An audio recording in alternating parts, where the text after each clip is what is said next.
October is Breast Cancer Awareness Month, where everyone is encouraged to wear pink, which is much less invasive than Prostate Cancer Awareness Month, where that doctor put his finger in my no-no.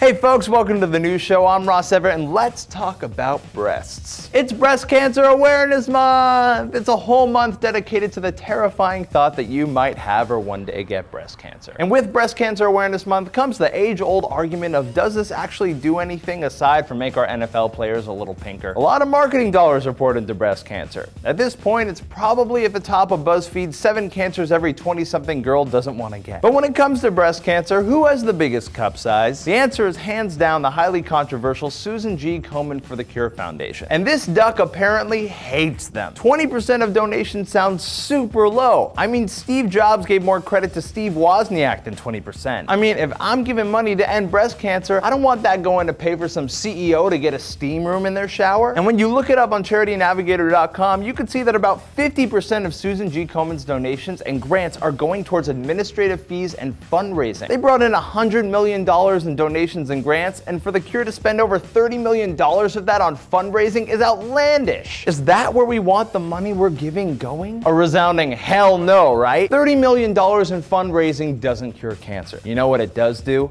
Well, let's take a look. It raises $130 million?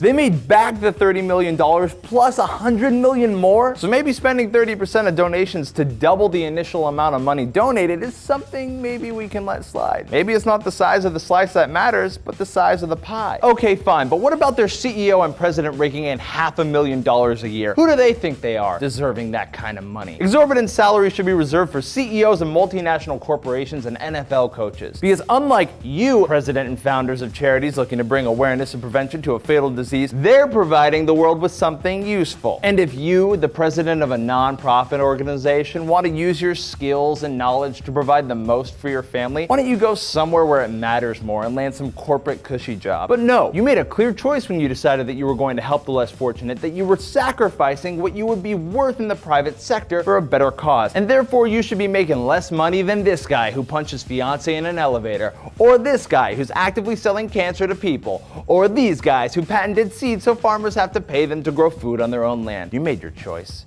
You know you did.